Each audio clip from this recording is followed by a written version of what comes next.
Uno sería Serpentario o la Orden de un Régimen, de José Luis Alcalá, y ya el libro de que se nos acusa, de José Cordero González. Decir también, agradecer a Alberto, ¿no? Realmente por la implicación que tiene con nosotros, ¿no? Realmente colabora bastante, no solamente con esta feria del libro, sino con más cosas que se van organizando a lo largo del año.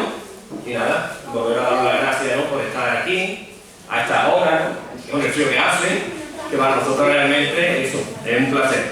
Decir que después de la presentación de los libros tendremos un teatro, voy a repasar un poco el resto de programación que nos queda de la feria. Tendremos un teatro, Alegua en Pedazo, con Clara Sánchez y Daniel Albaladejo. Ya mañana, volvemos por la mañana, con talleres infantiles.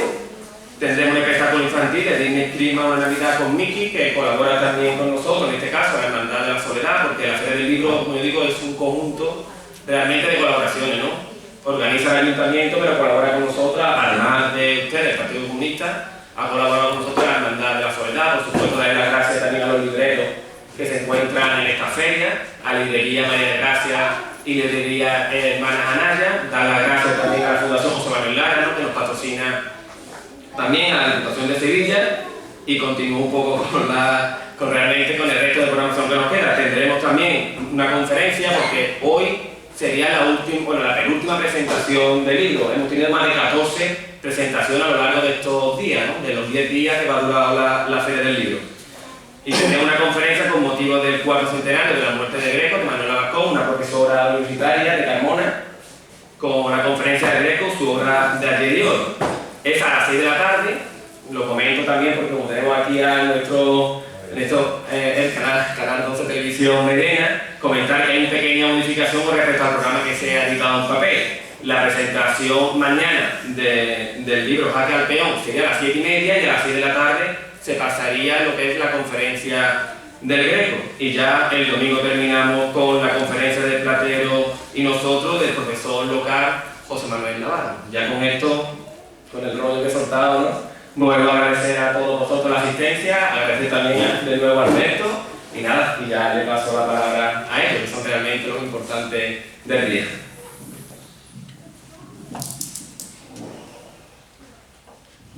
Bueno, buenas tardes. En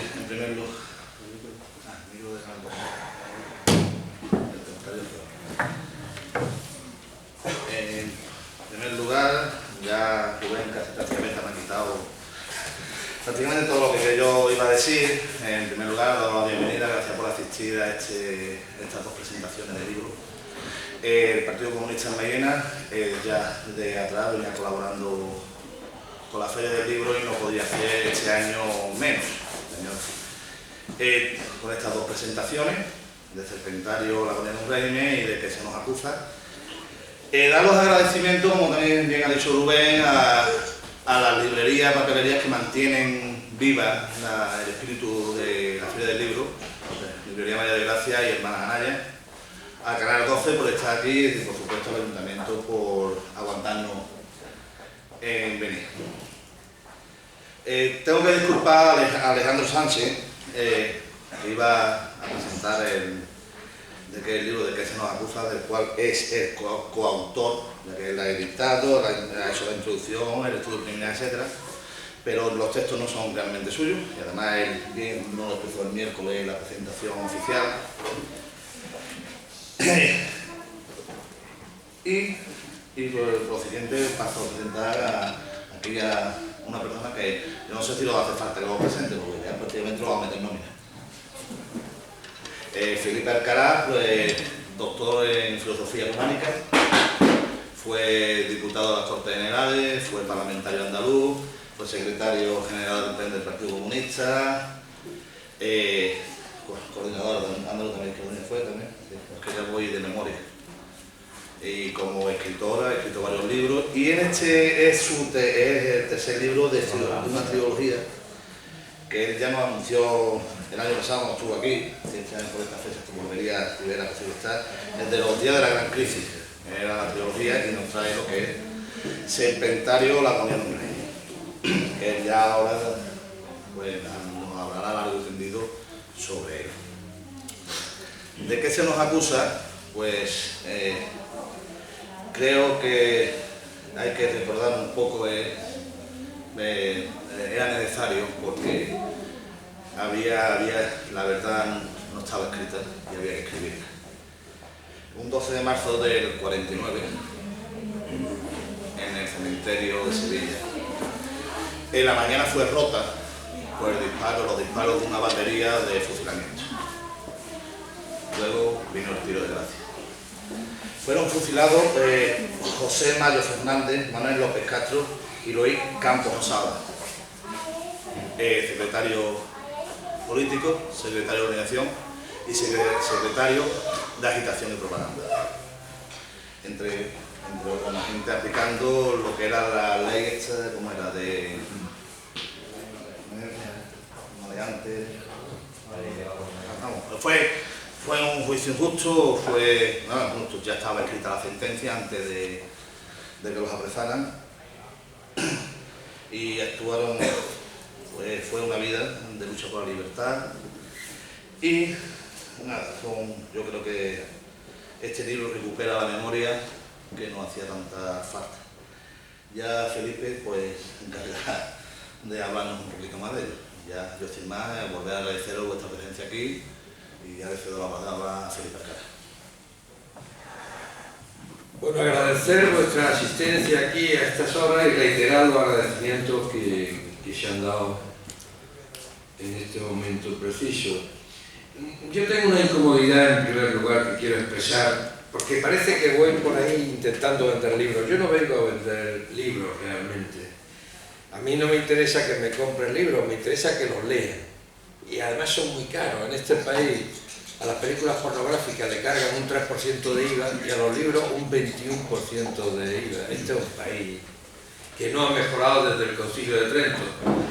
Entonces, que compre la agrupación un libro, lo meta en la biblioteca y lo leéis ahí porque es que vale mucho dinero. Pero no se pueden editar de otra manera porque el papel vale mucho y hay que dedicarle mucho tiempo. Unas máquinas muy modernas actualmente porque sale todo muy caro, muy caro. E incluso los autores cuando cobran, los que cobran, porque los modestos no solemos cobrar, suelen cobrar menos que las librerías, menos que el distribuidor y menos que el editor. Está en los derechos de autor en un 8, un 9, un 10% más, ¿no? Y el resto se lo lleva toda la cadena de producción y distribución. Por lo tanto, no vengo a vender libros. Serpentario o la agonía de un régimen. Serpentario es una palabra que no estaba en el diccionario hasta ahora. Acaba de publicarse la 23 edición del diccionario de la Real Academia Española y por fin han metido la palabra. Serpentario es un sitio donde se crían y exhiben las serpientes. Un sitio de serpientes. Pero al mismo tiempo es otra cosa. Serpentario es una constelación, un grupo de estrellas que sigue existiendo con tal nombre. El nombre le viene de serpiente. Esculapio era un médico muy famoso y muy sabio, tan sabio que resucitaba a los muertos. Zeus entró en celos con él porque tenía mucha popularidad por esta calidad suya de resucitar a los muertos y mandó matarlo. Al matarlo pues se formó un escrache contra Zeus, un follón. Y Zeus dijo, ¿cómo restablezco yo otra vez la paz? Pues nada, le hacemos una constelación a Esculapio bajo el signo de la serpiente. La serpiente tiene mala fama, pero en la antigua, los clásicos, en latín y también en Grecia, era el símbolo de la vida constantemente renacida, que era Esculapio, que resucitaba a los muertos. Y esa constelación bajo la vocación de la serpiente se llama Serpentario. Serpentario, por lo tanto, es el momento en que, como decía Gramsci, Antonio Gramsci, el comunista marxista italiano que murió en la cárcel, lo viejo no acaba de morir y lo nuevo no acaba de nacer. Y en ese momento es cuando surgen los monstruos, decía Gramsci, en ese especie de claroscuro, de cambio de régimen, de transición, es cuando surgen los fantasmas, surgen los monstruos surgen cosas nuevas que no esperábamos, que es el momento que estamos viviendo. Se habla por ahí de que hay que hacer una segunda transición, de que estamos en un proceso constituyente, que los acuerdos del 78 han muerto y más que agotados están carbonizados, y en ese momento están surgiendo cosas nuevas que no esperábamos, dinámicas extrañas, y aparece una lucha distinta a la que teníamos hasta este momento. La serie tiene 3 volúmenes, en total unas 1000 páginas. El primer volumen, Tiempo de ruido y soledad, empieza con la muerte de Marcelino Camacho. La muerte de Marcelino Camacho como símbolo del cambio de una sociedad, de una fase histórica, como metáfora de un tiempo pasado y un tiempo moderno absolutamente diferente. Y a partir de ahí se desarrolla el resto de los libros. El segundo es La disciplina de la derrota y el tercero es Serpentario o la agonía de un régimen. Se desarrollan bajo un título genérico que explica en qué situación vivimos, en la situación donde surgen los monstruos, los días de la gran crisis. La trilogía se llama así, los días de la gran crisis. Fue por entonces cuando empieza la crisis en el mundo, la crisis del sector financiero, que aparece en los Estados Unidos, pero después lo pringa todo, pringando de distinta manera a los países en función de su estructura productiva o en función de su saqueo. El saqueo con respecto al dinero público. España en aquellos momentos estaba gastando más cemento, construyendo más pisos que Alemania, Italia e Inglaterra juntas. Era una burbuja. Los pisos valían 3, 4, 5 veces más del precio real. Pero la gente los compraba porque el que entraba a un banco, aunque fuera a saludar a un primo, salía con un crédito. Créditos para los bautizos, créditos para los viajes, créditos para las bodas, créditos para celebrar el carnaval, créditos para la feria de Sevilla, comprarse un traje de gitana, créditos para pisos. Pero de pronto todo estalló. Estalló todo menos la necesidad de seguir pagando los pisos. Hoy se deben deuda en hipotecas 700.000 millones de euros. ¿Claro? Han subido otra vez los desahucios. Dice Mariano Rajoy que la crisis ya es historia pasada. Han subido un 7% los desahucios. Él mismo ha tenido que corregir porque la gente se ha desesperado. Incluso un loco esta mañana estrelló un coche contra la sede del Partido Popular. Estas cosas que surgen en un momento determinado. Es decir, aparece en un momento determinado la agonía de un régimen, el régimen del 78. Pues recordad que hicimos la Constitución. Y a veces dice Rajoy, o dice el PP, o el PSOE, con el mismo argumento, con el mismo discurso. Tenemos la Constitución de 1978 y en todo caso hay que reformarla un poco. ¿Cómo? ¿Qué Constitución tenemos? Aquella Constitución ya no existe.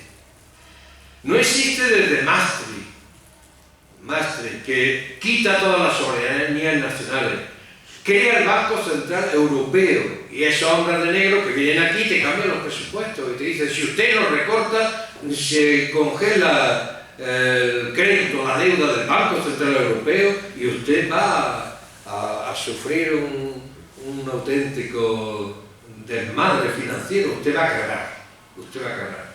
Después se mete el plan de estabilidad, que si había poca soberanía nacional, soberanía en el sentido de decidir nuestro futuro, de decidir nuestra política económica, pues se mete el plan de estabilidad que era el déficit.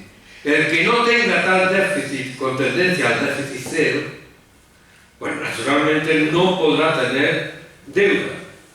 La deuda es la forma, decía un presidente norteamericano hace mucho tiempo, es la forma de someter a la gente. A la gente se la somete o por la espada o por la deuda. Y la deuda la están sometiendo a la gente de esa forma. España tiene una deuda privada de 3 billones de euros, 3 veces el Producto Interno Bruto. Dentro de esta deuda privada está la de los bancos, está la de los fundamentalmente empresarios del ladrillo y está la de las familias que compraron viviendas. 3 billones de euros y una parte de esa deuda privada el gobierno la ha hecho pública, nos la ha cargado a todos. entre otros los 100.000 millones que pidieron para la banca, de los cuales han empleado 60.000 millones ya, y hemos salvado la banca con dinero nuestro, porque ese dinero que se decía que no se iba a perder, que no íbamos a pagar un euro, dijo De Guindos, dijo Montoro, ha pasado a deuda pública, lo tenemos que pagar nosotros. La deuda pública en España está en 1 billón de euros, el Producto Interno Bruto está en 1.100.000, es decir, todo lo que se produce al año, una cosa impagable, absolutamente impagable. Y ese es el principio de la crisis. El principio de la crisis es que la banca se llena el estómago, estalla el estómago de la banca y tenemos que restablecer ese estómago con dinero público. A partir de ahí, ¿cómo se consigue el dinero público? Pues ya estáis viendo cómo vive la gente. Cómo vive la gente. La reforma laboral, ¿qué ha supuesto? Ha supuesto que ya no existe el empleo. El empleo ha pasado a la historia, existe la ocupación. Los empleos que había, el tiempo que suponía los empleos que había se ha partido, se ha troceado y con eso un empleado de antes da para 3 empleos actuales. Recordad que decíamos piadosamente aquellos jóvenes 1000euristas que ganaban 1.000 euros y los mirábamos con compasión. Ha pasado 1 año y medio y ya nadie pasa de 600 euros, 450, 700, sin cobrar la hora extra, trabajando 12, 13, 14, 15 horas diarias y sin poder protestar. Bueno, la crisis es esa, y una crisis que necesita del dinero público y necesita de engañar a la gente o de echarla de su casa si no puede pagarla sin compasión de ningún tipo. Y aparecen las preferentes, y aparece, pues naturalmente, la subida de impuestos, y aparece todo lo que aparece que nos lleva a una vida absolutamente miserable, con 1.800.000 familias, con todos los miembros de la familia en paro. Todos los miembros de la familia en paro. Y hace poco nos lleva a una situación en que nos dice Rajoy, le vamos a dar 426 euros a los parados de larga duración, siempre que no hayan cobrado nada los últimos 6 meses. Total, 1.200 millones. ¡Ah, qué maravilla! Vemos a los sindicatos sentados firmando. Ese mismo Rajoy que acaba de recortar los 2 últimos años de las partidas dedicadas a desempleo, a cobertura de desempleo, 5.400 millones de euros. Se ha ahorrado 4.200 millones de euros y todos están contentos. Hemos tenido un triunfo, son migajas. Bien, pues es el sentido de la agonía de un régimen que en un momento determinado empieza a acumular en la gente cabreo, malestar, indignación. Vamos a pararnos un poco en la palabra indignación.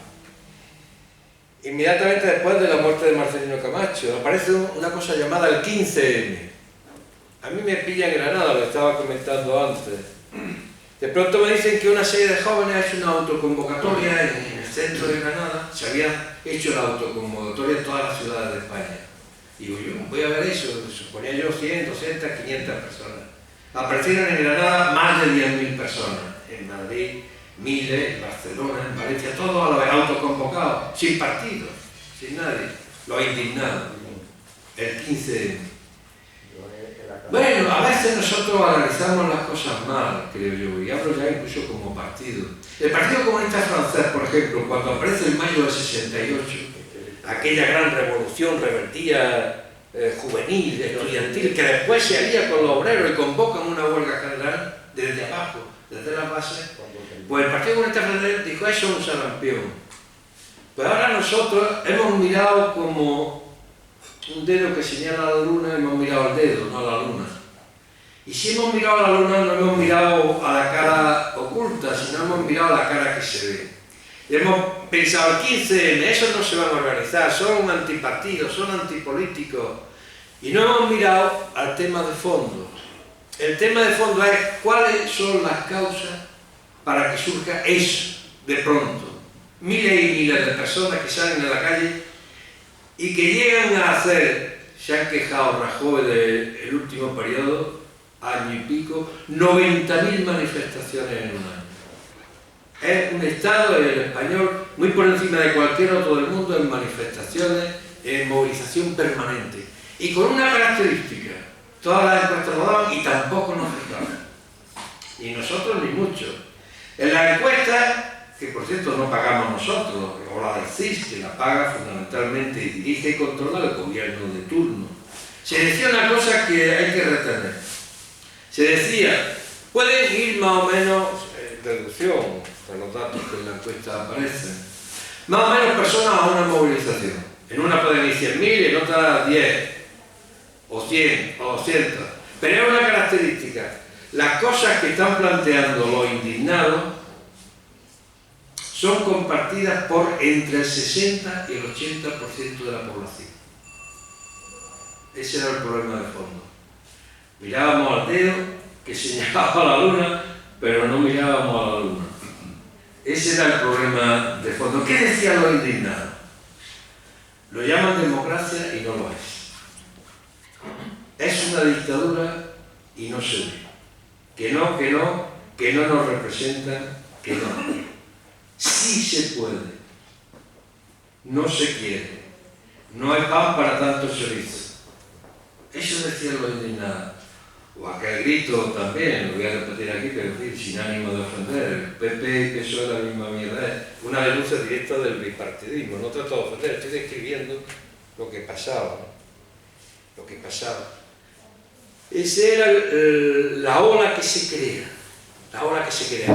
Pero mucha gente dijo, eso se va a disolver, eso se cansarán. Los que han ocupado la puerta del sol se cansarán. Y es verdad, se cansaron.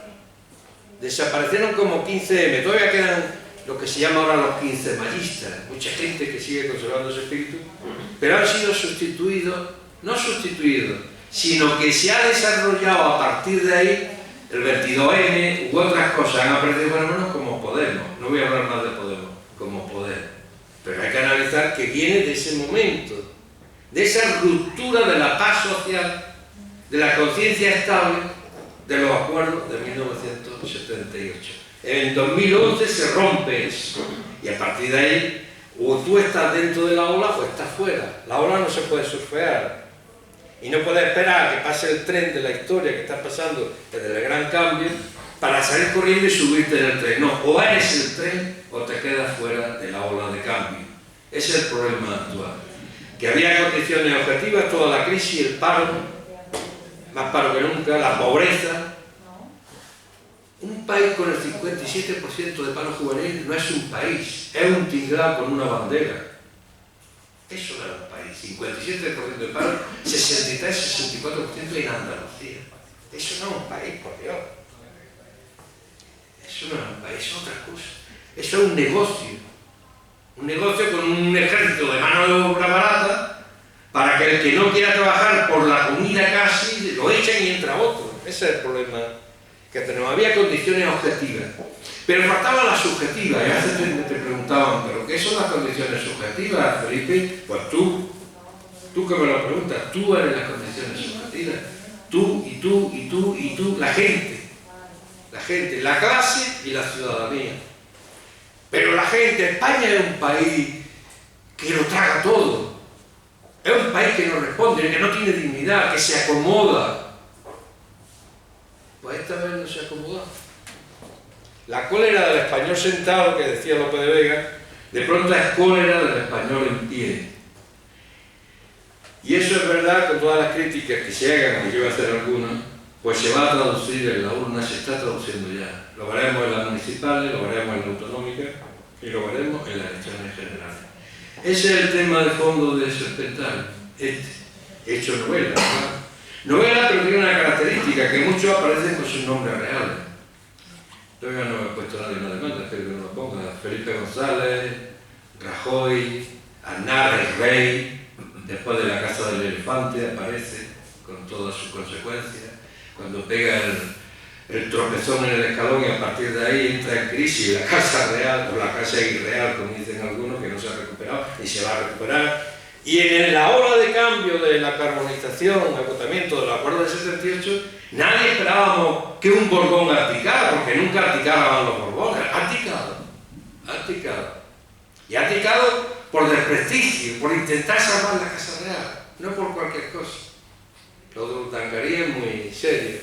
Y entonces, a partir de ahí, la novela, esta última, también se desarrolla en función de las dos alternativas que hay sobre la mesa. O restauración, que todo cambie para que todo siga igual, el gatopardismo, o ruptura. No hay más alternativa. Todo lo demás son variantes de superficie. La restauración, y ahí está Felipe González, está Rey, está Rubalcaba, está Zapatero, y he dado los nombres que salen ahí como nombres fundamentales a la hora de la segunda transición. Es decir, se trata de... Nos hemos organizado la vida desde el 78 para 40 años. Ahora queremos organizarlo por los próximos 40 años. Se le ha ido un poco de las manos porque nadie sabe lo que va a salir en las próximas elecciones. No les llega la camisa al cuerpo. Botín, el banquero, días antes de morir, estuvo en Milán con 8 o 10 periodistas y les dijo que la gran preocupación hoy del Estado español eran los resultados electorales que se preveían a las próximas generales. O sea que no es una broma. Que no es una broma el cambio, la ruptura que se ha dado en la conciencia de la gente. Y entonces intentan una segunda transición sobre mantenimiento de la Casa Real. Ya tienen un rey recién recauchutado, Felipe VI, un pacto sobre la corrupción de los dos grandes partidos, no saben cómo superarla. Tendría que ser un pacto blanqueando los delitos de una forma o de otra. Ya veremos cómo, si lo consiguen. Luego intentar explicarle a la gente que para no vivir por encima de nuestras posibilidades, esta es la situación que hay que mantener. Por eso decía Rajoy que estamos saliendo de la crisis, porque es que no vamos a como vivíamos en el 2006-2007, es que no vamos a quedar así. Y van a decir que esto es ya la salida de la crisis, que es normal que haya 5 millones y medio de parados, que eso es lo normal. Eso es lo normal, lo que puede permitir este país. Mientras los bancos acaban de declarar un 7% más de beneficio en plena crisis. En plena crisis. Porque estamos en un problema de sobreexplotación, ¿no? Y naturalmente un intento de conseguir un encaje a otro problema que les preocupa muchísimo, de ciertas federaciones, de ciertos territorios, fundamentalmente Cataluña y el País Vasco. Y todo eso, si no lo consiguen por el convencimiento, y ya han empezado a través de otra alternativa, lo consiguen a través de la cohesión penal, la ley Mordaza. Tú aumentas la explotación, la gente se vuelve más crítica, si no los convences por las buenas, código penal. Al final de cuentas estamos viviendo una especie de fascismo sonriente. El fascismo no es una cosa distinta del capitalismo, el fascismo es un capitalismo de excepción. Prohíben los partidos, los sindicatos, ¿para qué? Para explotar más a fondo, para sacar más tasa de beneficio. Y ese es el problema que estamos viviendo a los momentos actuales, con una ley que mete multas hasta de 30.000 euros por intentar parar un desastre, por ejemplo, por no dar el carnet de identidad cuando te lo piden. Por cuando te dicen, usted, hay que despejar esta manifestación, y tú dices, pues no la despejamos. Puede llegar la multa hasta 30.000 euros. Una auténtica barbaridad, que ya ha empezado una campaña en muchos países del extranjero diciendo que en España se está perdiendo la libertad y no se exagera en absoluto. Y esas son las condiciones que aparecen en la novela. Unas condiciones que ya denunció un poeta Shelley en el siglo XIX, 1829, en Inglaterra. Shelley es el autor de una imagen que después coge Marx en el Manifiesto Comunista en 1848. El Manifiesto Comunista empieza: un fantasma recorre Europa, el fantasma del comunismo. Ese fantasma es la metáfora que inventa Shelley en su retrato de aquella Inglaterra donde los obreros empiezan a luchar, pero hay una superexplotación tremenda. Y él hace un poema que va a situar la última parte de Serpentario sobre la base de la imagen del fantasma. Este poema, que parece que se puede escribir hoy mismo y no está desactualizado, dice lo siguiente: rey viejo, loco, ciego, odiado y moribundo, príncipes convertidos en heces de su raza, y aún en escarnio público con fango hasta los dientes, gobernantes ineptos, cegados e insensibles, sanguijuelas colgadas de un país arruinado que repletas de sangre se caen por su peso. Un pueblo apuñalado y hambriento, sin cosecha, un ejército, espada de dos filos, que en contra del tirano y sus víctimas podría rebelarse. Leyes de oro, cruentas, que incitan y castigan. Religión sin un Cristo, sin Dios, libro cerrado.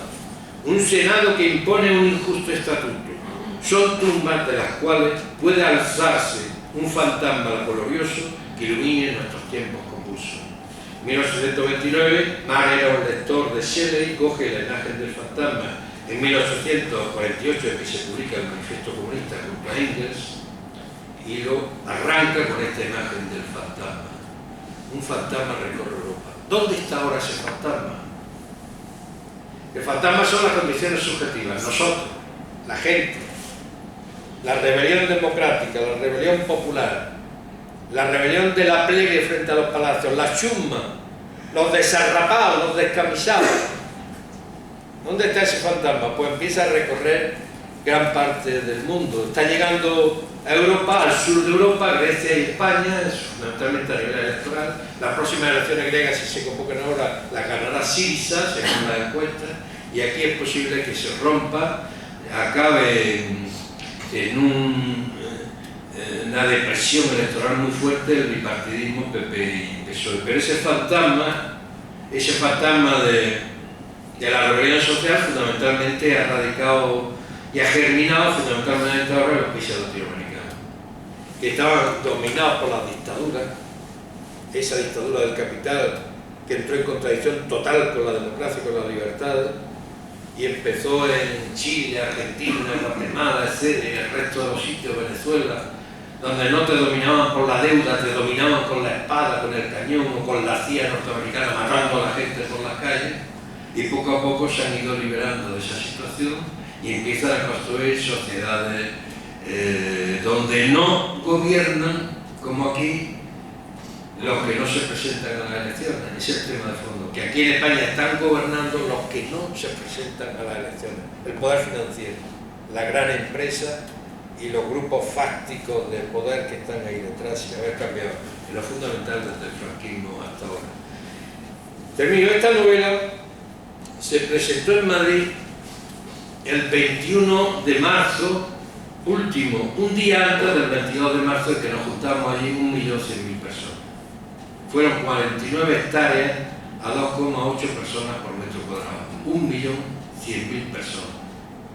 Nos juntamos allí. La novela parte de esa realidad. Yo sabía que iba a haber mucha gente, e incluso llegué a medir la zona donde caben 1 millón o 2 de personas. En la Puerta del Sol no cabe.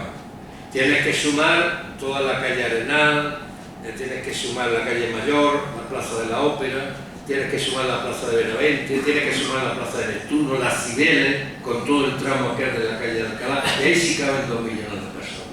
Esos 2 millones de personas que aparecen en la calle en un momento determinado, como aparecimos el 22 de marzo, y vamos a aparecer, porque ya se ha convocado el 21 de marzo de este año, 2015, se ha convocado esa movilización el 21 de marzo y una huelga general para el 22 de octubre, con una característica especial esta huelga general que se parece a la del mayo 68, ahora hablaré brevemente de ella, porque aquí aparece esa huelga general, convocada no por los sindicatos, aparece aquí.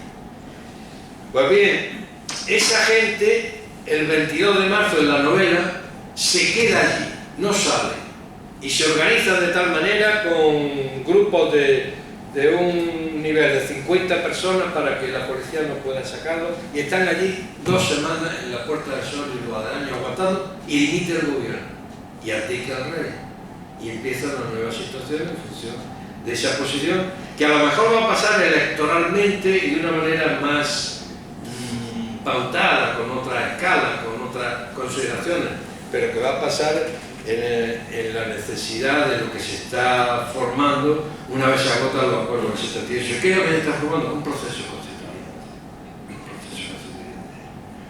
Proceso constituyente que va a tener características quizás parecidas a las de Venezuela o a las de Bolivia. ¿Cómo se hizo allí?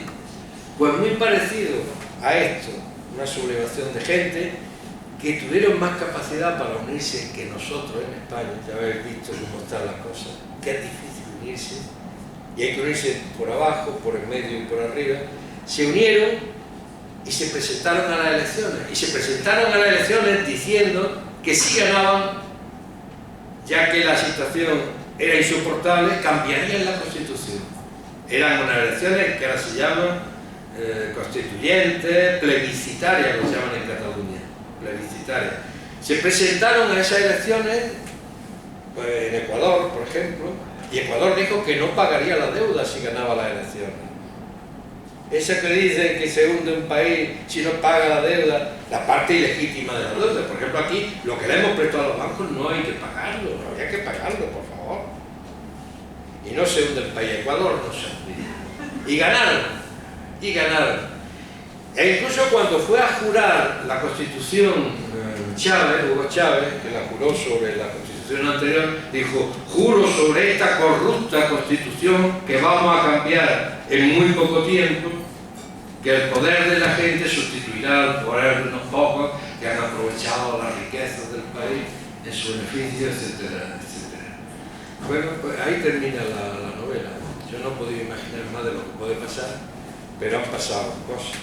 Se han constituido fuerzas nuevas, distintas, que no esperábamos, que no preveíamos, lo mismo que no preveíamos lo del 15M, porque miramos al dedo y no a la uña, pues tampoco se había previsto la aparición de otras fuerzas que no en las municipales ahora, pero posiblemente después las generales tengan una importancia radical a la hora de dibujar en tinta, porque ahora todo se está dibujando en lápiz, la nueva configuración política, económica, social y ideológica del país, ¿no? Del país. Bueno, pues esta es la trilogía en forma de novela, son personajes, hablan como personajes, sienten como personajes, es una especie de, en un tiempo mínimo de unos episodios nacionales, desde la muerte de Marcelino Camacho hasta la manifestación en marzo pasado del 22M, donde nos reunimos allí 1.100.000 personas. Bueno, claro, si queréis alguna pregunta, alguna aclaración, estoy dispuesto.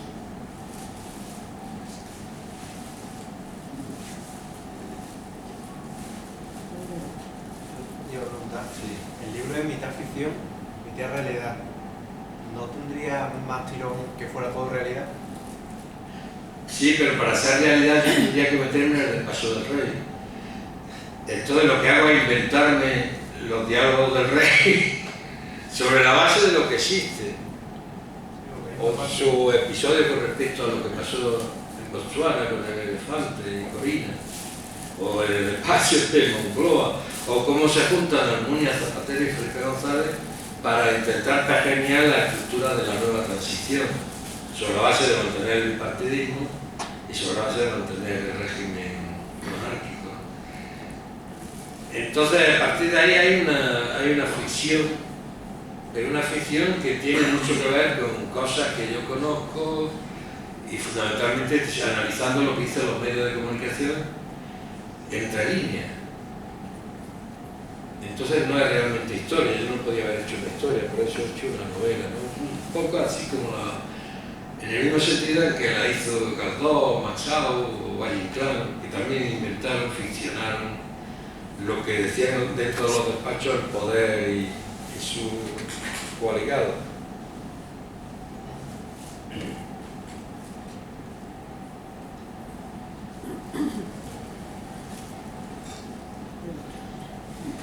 Bueno, pues muchísimas gracias por asistir.